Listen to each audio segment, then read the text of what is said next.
First of all, really, what a great day for our pink event. Deb did another phenomenal job with her reception and all those people on the court. And that was one of the things I told our team before the game is a lot of those women come to our games, and I think a lot of part of their journey through something so bad is enjoying coming to Hilton and watching basketball games. And it was our job to reciprocate that and fight and do the things that they've done their whole lives to beat cancer. So hopefully we did that. And I guess the last thing I would say is I'm so impressed with Kansas State. Just a really good team, well-coached team, hard to play against, skilled, and the kind of game that you'd expect in this league near the end of the season. And I thought it was a great showcase for our league. Bill, how would you evaluate your free throw shooting today? Yeah, it was phenomenal. Obviously, we've struggled, and maybe now when I scream out free throws in practice, they won't roll their eyes at me as much because it obviously worked. And certainly, it always works when the two people that are going to get fouled the most make the most. And, you know, Audie goes 8 for 10. And has worked so hard on her free throw shooting. Her and Coach Steyer spend a ridiculous amount of time together. And then Jada, our team was really good, but I could not be more proud of Jada. It was a tough start. You know, she was struggling in a lot of ways. And for her to play the way she played in the second half, I think was the difference in the game. And certainly when you're that kind of player and you have your hands on the ball and you got to step up there and make 12 free throws to win a game. That's pretty impressive stuff. So really, really proud of her. Kenzie had the big game at BYU and then hit a couple of big threes in this game. What's it mean to have that type of back-to-back performance from her? Yeah, no, obviously that was a huge shot.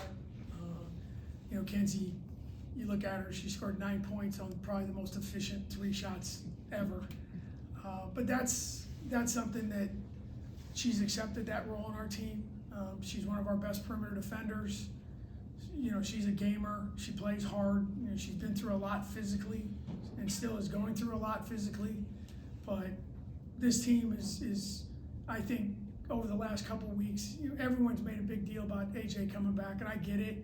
But I think Kenzie playing at a little more consistent level, healthier level, has helped our team as well. So really, really proud of her, and excited that she's had a couple good games in a row, and hopefully we got a few more left in us. What's 20 wins mean for this program? You know, I think a lot of people, 20 wins isn't as big a deal probably as it used to be, but I still think it is. I really do. It's like being bowl eligible. It's, you know, 20 wins is still a number that basketball fans think is pretty good. And when you win 20 games in this league and you play the non-conference schedule, you know, normally that we do, I do think that's again, they're not hanging banners or anything for that kind of stuff, but I think when you start looking at the history of a team and it's like, hey, they won 20 games X number of times, I think that is a sign of some level of consistency. So yeah, I'm very proud of that and excited that we got to do it at home today. What's it mean to do it when you've navigated so many things this year too? No, I think it's a tremendous tribute to our players, to my coaches, my staff. You know, I've talked a lot about this team, and you know, and I said the same thing when we were losing 5 in a row, when we were winning 5 in a row. This team is as much fun to be around as any team I've ever had. I really mean that. They show up, they care about one another. There's no drama. They do the things that Iowa State teams are supposed to do. So for them to do it, and to do it in a kind of unorthodox way, not a real the consistency's been in our showing up to work every day. The consistency has not been in our winning games, but I've never doubted the way they've gone about their business, and it's a tribute to them that they got to this point. After a physical contest against UCF here a few weeks ago, you put an emphasis on your players having conversations with the officials, talking to them. Was that something that you saw in your players today? I don't know if we put an emphasis on it, but there's always, I mean, it depends on the crew, but most crews will engage in conversation. and you're just like, what do you see? What did you not see? Because it's just got to be handled in the right way. And obviously, we had one incident that wasn't handled in the right way. It's a technical foul. But I don't think it's ever. It's like anything in life. If you do it in a way that's respectful, most officials will listen. And this was a crew that is very good at that. They are going to listen to the players and the coaches and try and do their best. So I don't. It's not something we want to get engaged in a lot, but if they feel they have something to say it in a respectful manner. Yeah, with all the fouls, you had to go to EP today. It was listed as questionable as a game time decision. What is her availability looking like going forward? I think she was available today. We just decided we put her in, but we went with Reese. We went extra ball handling, but she's available, and as far as I know, she's good to go. Bill, when I think AJ hit whatever many threes she had, it was 40-36 type game, and then Jada and Audie take over and score 24 straight points. Obviously, the first part of that stretch was the most important because they could never get all the way back to tying it up. But just how great was that? And B, where does Jada's mid-range ability rank among players you've had? Yeah, that's kind of our team is who can, AJ, Sid, Kenzie make a shot, Reese makes a shot. I mean, they're not going to be your leading scorers probably ever, but they keep the game moving, and then maybe it spaces the court.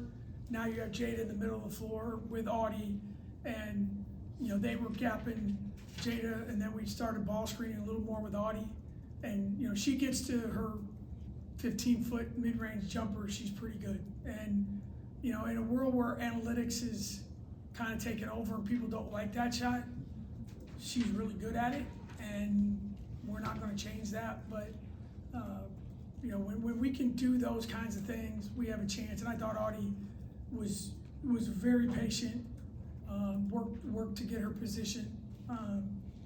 Maybe had the biggest offensive rebound she's had in a long time.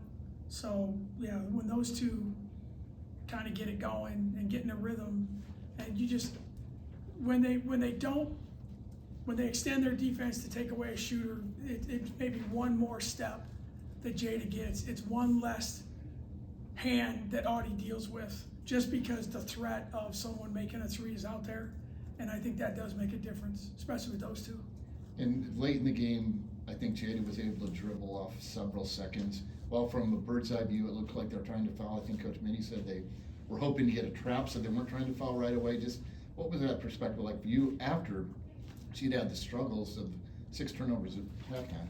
Yeah, I think for Jada, it's more. All we talked about in the timeout was just don't get caught in the corner, keep the ball moving, which means for her, it means you can dribble too.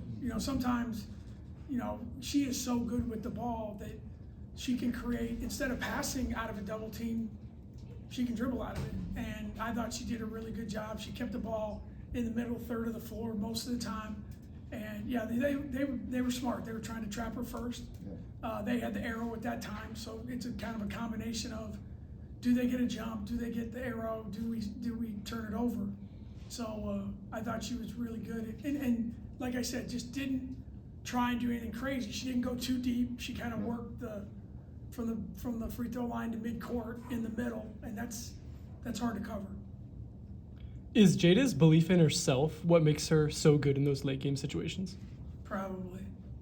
She has a lot of belief in herself, and I think her teammates have a lot of belief in her, and she takes hard coaching. I mean, she and I weren't really exchanging Valentine's Day cards in the first half, but she gets it. I mean, and the thing about Jada, and all of our kids do, but she's in a unique position, like with Taman or Rocco or all the guys that I was talking about. The ball's in their hands a lot, and she wants the ball, and the kid wants to win. And that's the one thing about her that, as crazy as she drives me sometimes, some of the decisions she makes, the kid wants to win more than maybe most players I've ever been around. And so it's like, if we're gonna win, I'm gonna do it. And sometimes that's a good thing, sometimes it's not, but I wouldn't trade her for anyone. What she's done to our team and impacted our team has been really good, and it's made us all better. Late in the second quarter, you guys had a run where you kind of separated yourself, and it seemed fueled a little bit by Elisa Williams coming off the bench. How would you describe her energy? Really was phenomenal. I thought she probably had the best 5 minutes she's ever had here. She dramatically impacted the game. I guess the easiest way to put it is, at that point, you weren't thinking about putting Audie back in the game. And you're sitting there going, we got the best center in the country sitting on the bench. And I'm like, no, Willie, we're riding Willie for a few more minutes. And I've said this many times, I mean, that's a kid that she knows she's gonna get 5 to 10 minutes. And I thought tonight was, like I said, as good as she could play at both ends of the court. And you can tell by the reaction of her teammates how much they love her. When she does something well, everyone goes crazy, because she's just that kind of kid. So happy for her, because it really did impact our team a lot. When you guys went through that rough stretch of that losing streak, did you ever envision getting to 20 wins being a possibility this year? I don't know if I ever really thought about it. Sure. I mean, it's a fair question. I mean, when you lose 5 in a row, I'm just hoping we win one and not worry about that. I don't know. I've tried not to be that way, and everyone this time of year is always like, your tournament resume and all these kinds of things. I haven't been very good about that with them, and I think I've learned a lot more from our team on maybe some mental balance game to game than I've tried to teach them. But as long as we were showing up, again, I'm boring you guys, showing up and working hard, we were going to figure out something. I didn't know what, but to be where we are in the league, to be where we are overall, speaks volumes for the effort of our team. And like I said, and I don't say it enough, and I should, but my coaching staff has been better than they've ever been. They understand the needs of our team better than I do, and the way they go about their business has been phenomenal. There's no way we're where we are without those guys. Without it, wouldn't even be close. Thank you, guys. Thank you, Bill. everyone.